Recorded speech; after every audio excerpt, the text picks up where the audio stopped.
Magandang umaga po. Pag-usapan po natin sa ngayon ang labanan. Ano ba talaga ang dapat na audit?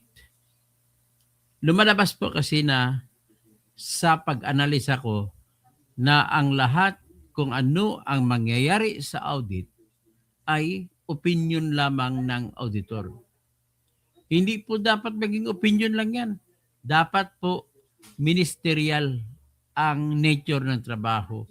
Halimbawa, pag sinabi mo walang resibo, walang sinumiti na resibo. Ganun lang kasimple. Kailangan walang discretion, walang pagpipilian, hindi na mag-isip dapat yung auditor. Unang-una, hindi siya judge. Wala siyang judicial function. Kaya bawal po sa auditing na ginagawa ng sistema ng auditor sa ngayon, nakabase sa Joint Circular Committee na dapat compliance lang. Pag sinabi mo fraud audit, ay nagiging investigador ka na. Authorized by yung mga kuwa na maging investigador. Ang dapat na auditing, ganito lamang po. Kung hindi nakasubmit ng resibo, sabihin ko, disallowed o di kaya notice. May notice of suspension ako kasi hindi ka nakapag-submit ng resibo. Yan ay klaro, walang issue yan. Wala nang ibig sabihin na kung ano pa, maraming usapan, Helen Bagyo. Ngayon, kung may resibo, sinabit, nagkamali, hindi mo na pwede sabihin na hindi mo tatanggapin ang resibo. Kailangan may pamantayan kayo ng mga auditor.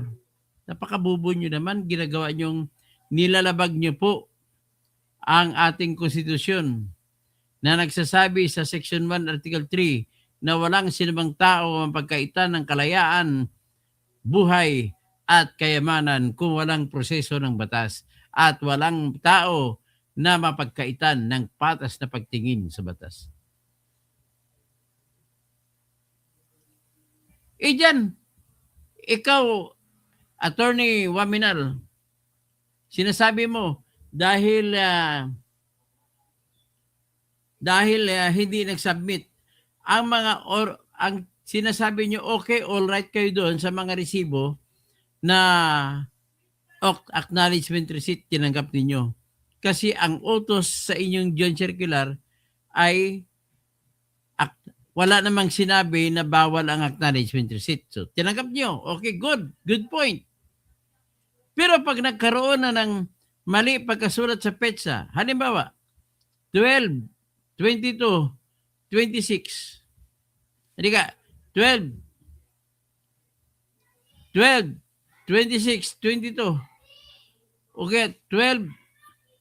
Pag binasa mo, December 12, 2026, tapos tinanggap mong resibo 2025. Nagkamali ng petsa yun. Ibig sabihin, hiwa-hiwalay ang paglagay. Ang una, usual kasi na practice natin ay unang 2 digit ay buwan. Kagaya niyan, birthday ko, December 10. Buwan, 12, 10. Anong petsa ngayon? 26, 12, 10, 26. Sa halimbawa, ganun yun. Ngayon, authorized ba ako magsabi na 12,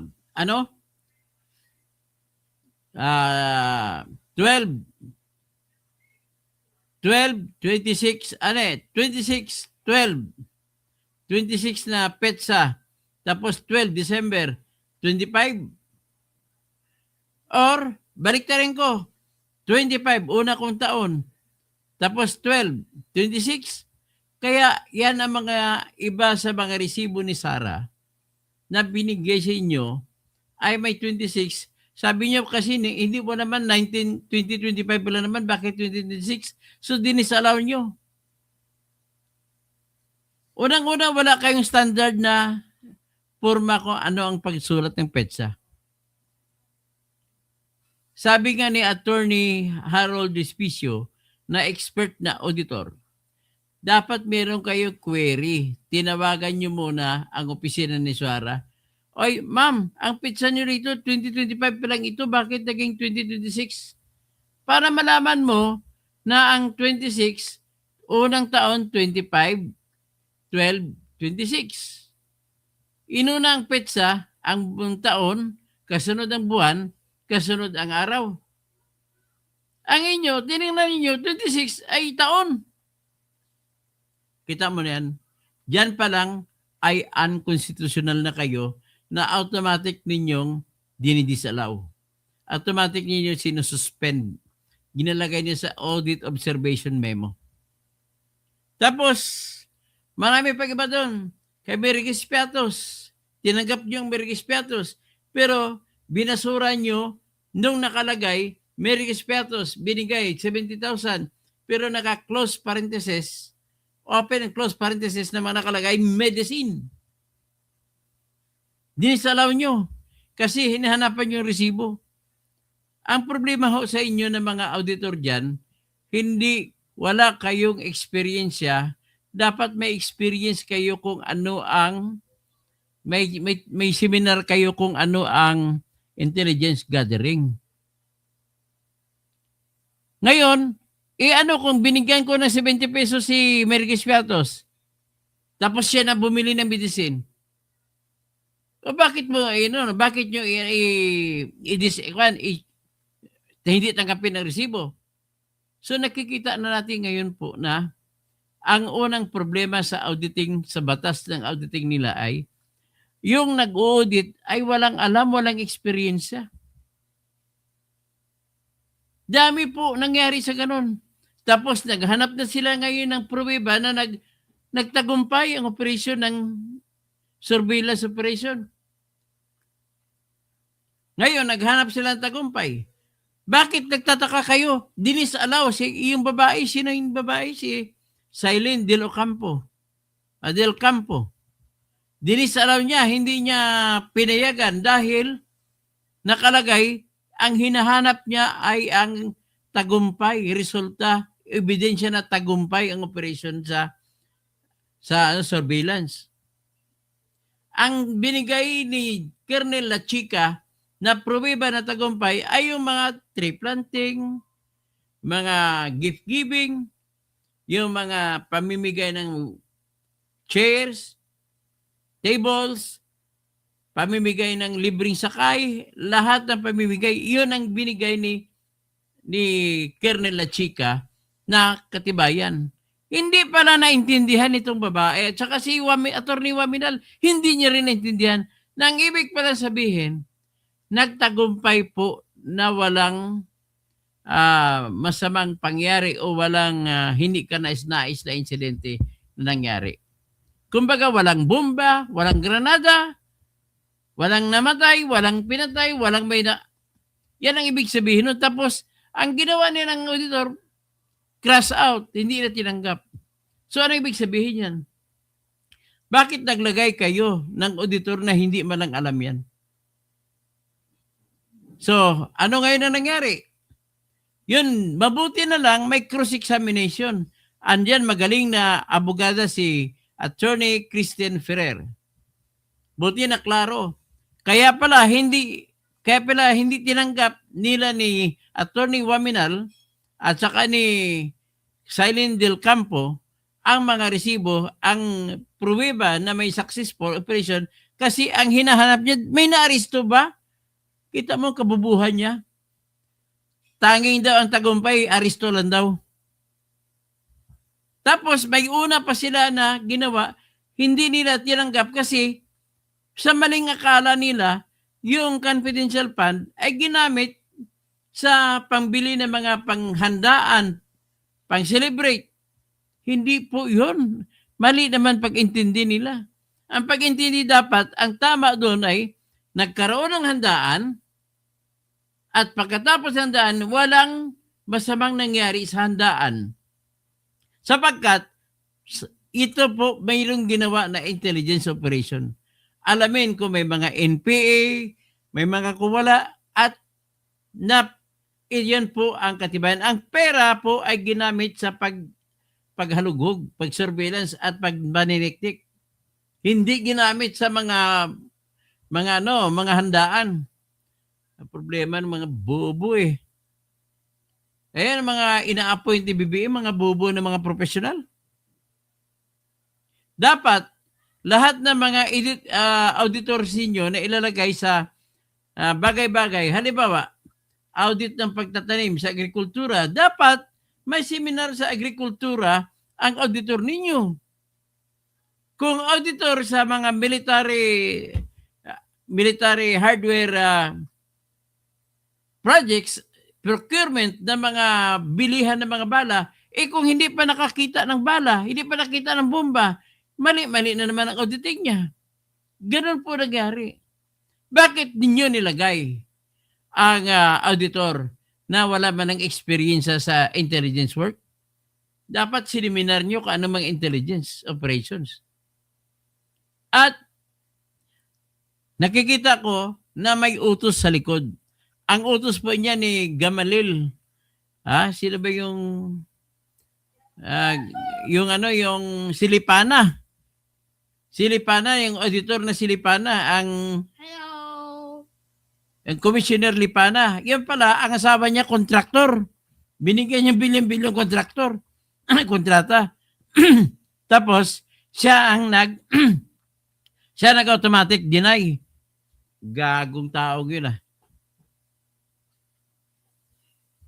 Ngayon, Bongbong Marcos is not the boss. That is the boss. Okay. Ngayon, ang katotohanan, may sinumiti si Sara na report. Yan po. At hindi lang kinilala ng mga auditor. Akalain mo. About Bongbong Marcos steal money, but Tato not steal money. That why Tato is good. Okay. My apo says that Bongbong Marcos is stealing money. Dada Toto is not stealing money. Dada Toto is good. So anyway, ang ating nakikita po. Bongbong Marcos have a gun too. Okay. So anyway, what have you seen ay okay. But Tato have a gun. Okay. So ang nakikita natin po sa ginawa ng auditor, dahil hindi na tinanggap, dinisalaw kagad. Tapos may isa pa.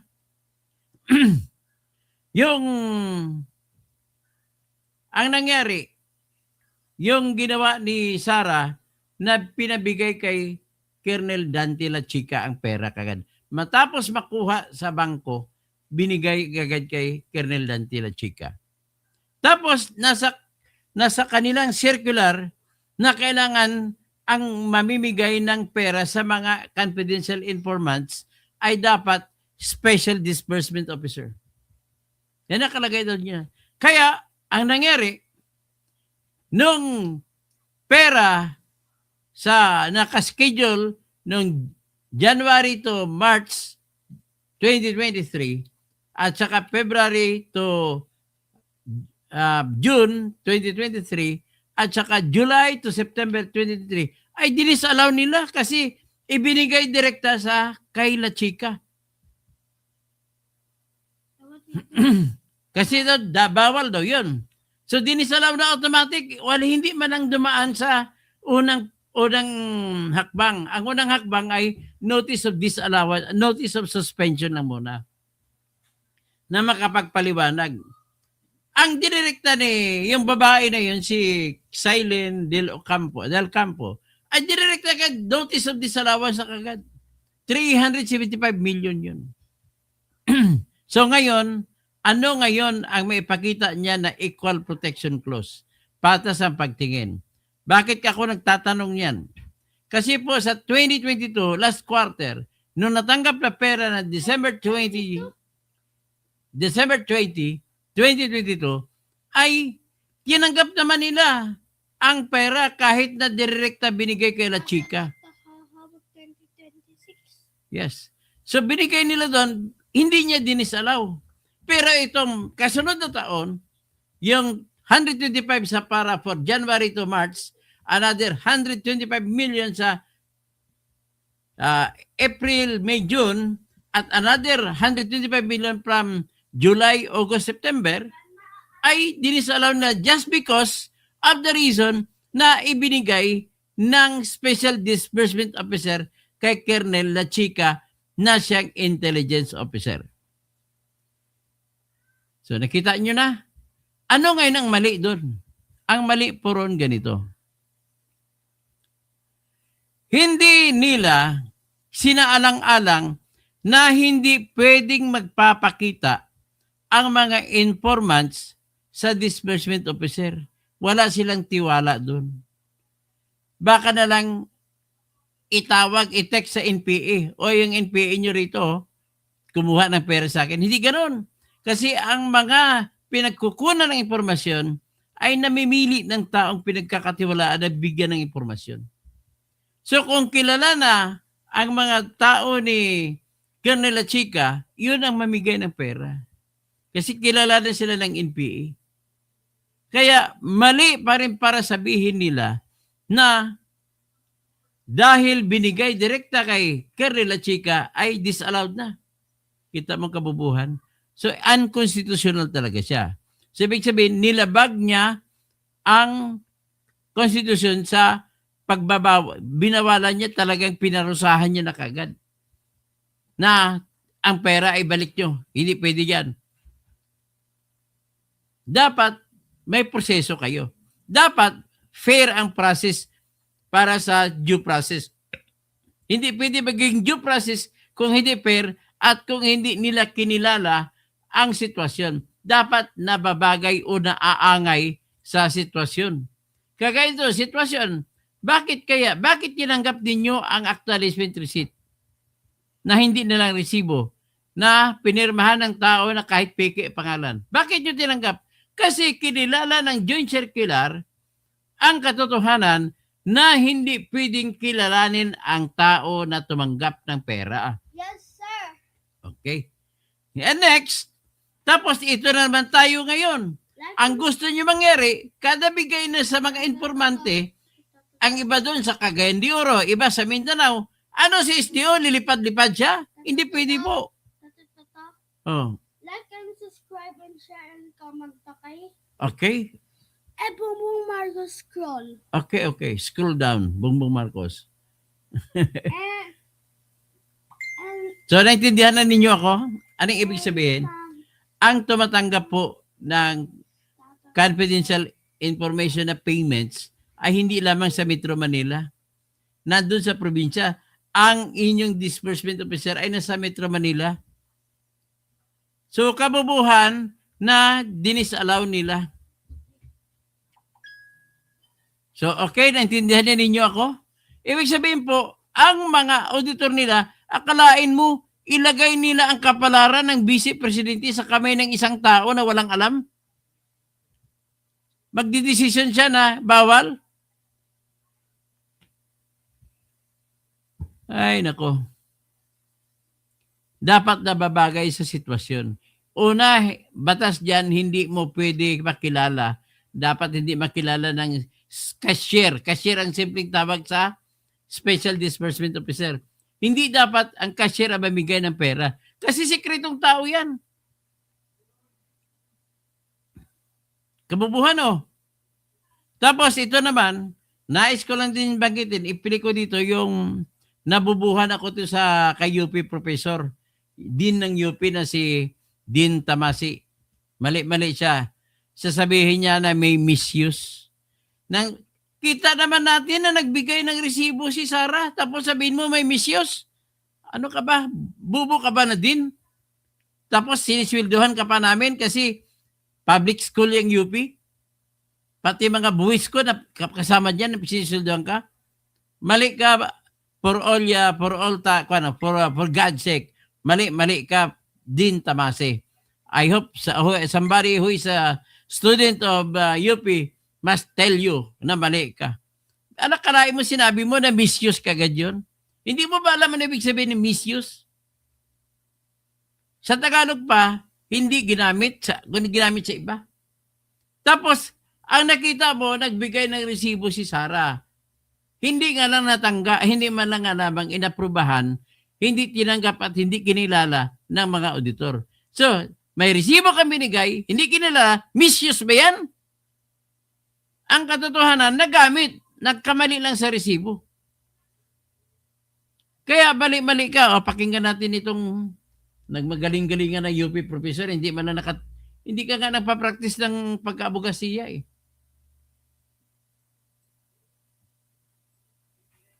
Ayan. Piling magaling itong professor na to sa UP. Din.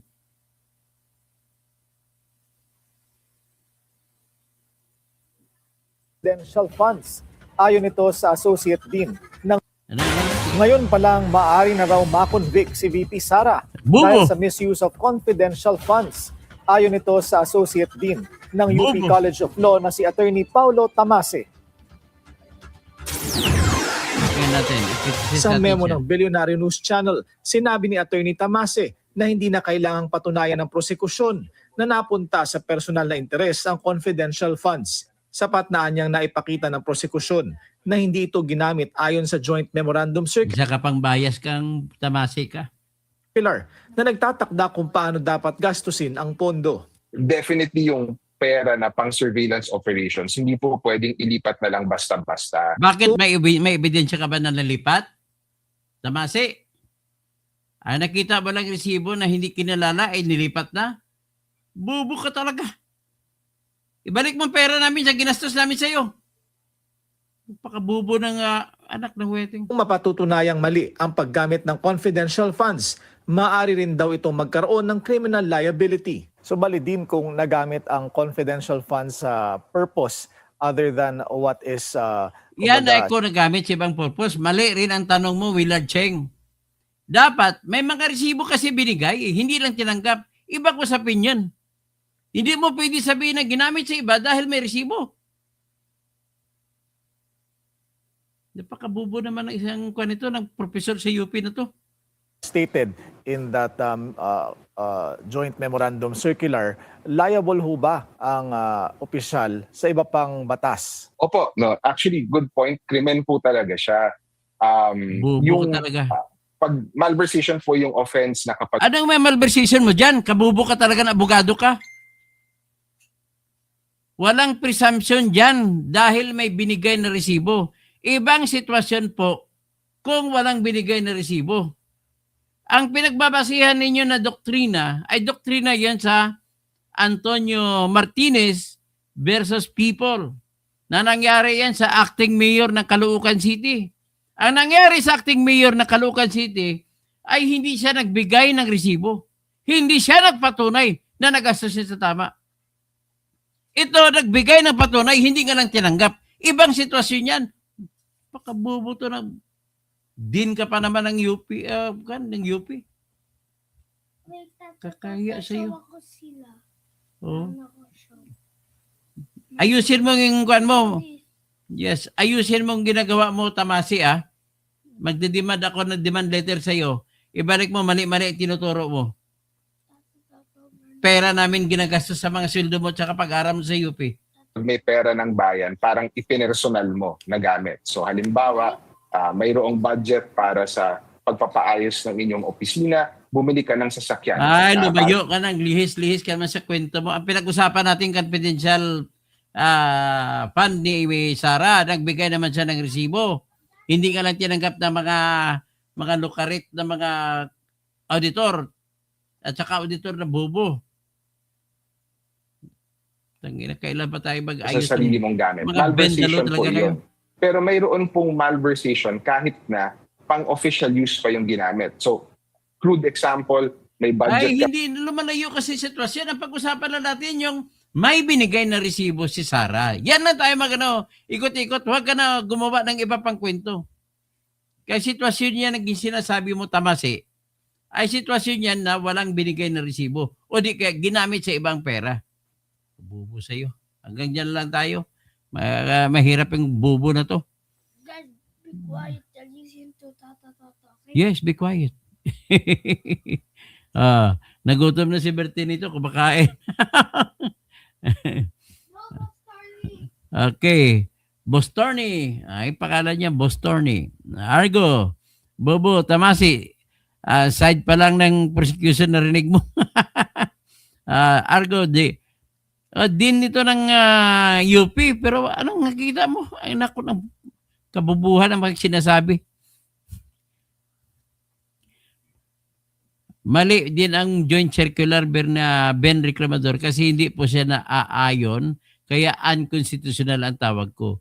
Hindi siya naaayon sa tamang nature kung ano ang trabaho ng intelligence fund. Akalain mo, bawalan mo na magbigay, na gusto mo doon lang ibibigay sa Special Disbursement Officer? Hindi pwede yan kasi hindi po lalapit ang mga informante. Hindi po sila lalapit sa Special Disbursement Officer kasi takot na nila na isusumbong sila. Ay, nako. Kailangan naman gamitan nyo naman utak. Utak. Ang sabi ni Tamasi, utak. Ditong utak sa lig. Kapunan. Pasok na sa home for the aged. Galit na galit siya na tinawag siya ni Kwan. Sinabihan siya ni Attorney Christine Ferrer. You are my idol. Sagot niya, no, don't treat me like a dead man. Nag-eulogy ka na naman dyan. Grace Line. Okay. Argo, din ng UP pero walang kwenta. So mali po yung joint circular na yan. Unconstitutional yan. I-challenge ko yung kung ako abogado ni Sarah. Okay? Sabing liwag, Leon Pange, Toto, Tirador. Bagay na bagay. Eksakto. Grace Line. Hi, Bertinito. Grace Line is calling you. Say hi to them. So, yan lang han. At least naintindihan niya siguro ako. Hilan Bagyo. Kung anong ibig sabihin. Kasi hindi po pwede ibisto ang tao. Hindi po pwede ang cashier ang magbigay ng pera. At saka sa pagbibigay ng pruweba na successful ang operation, ay yun, nagbigay ka ng incident na natuloy pala ang event na walang untoward incident. Success, ano yun? Proof of success. Anybody want this? What is that? Like and subscribe for your son. Okay. A gift for your son. Travelers, andiyan ka na naman. Taong walang kwenta. Okay. Exer Paslugad. Bubo kaya yung mga din ng UP na yan. Pares lang sila nililigutan. Graduate ng UP. Professor sa UP. Si Jess Palsis. Produkto din ng UP. Kita mo mga produkto ng UP ngayon. Hindi gaya nung araw ng mga matatalino. Yung matalino na produkto ng UP, kagaya kay Salvador Panelo. Yan. Si Heidi Yurak. Pero ito, wala tong kwenta. Yan, produkto rin ng UP yan, si Kapunan. Kung ano naman pinagbabanggit. Ay, nako. Okay, hanggang dyan lang muna tayo. Lang po yung puntos ko pinakita ko para maintindihan ninyo kung ano ang takbo ng resibo sa confidential fund. Maraming salamat po. At good morning, kabayan. At nais ko lang sabihin na walang api kung lang magpapapi. Hindi gaya ni Chubbs release, nagpapapi yan sa mga may pera. Tapos sabi ni Freddy Aguilar, my most favorite Ilocano singer, madilim ang iyong paligid, hating gabing walang hanggan, nung isilang ka sa mundong ito. Yan si Freddy Aguilar. Sabi niya, walang ang nagwawagi ay hindi umayaw. Ang umayaw ay hindi nagwawagi. Ganun lamang po. Okay? Mon Atien Atencio. Salamat po. I agree with you, sir. Kasing malayo siya sa kalidad ni na Senator Chis and Attorney Panelo. Magaling si Senator Chis. Okay? Maraming salamat po.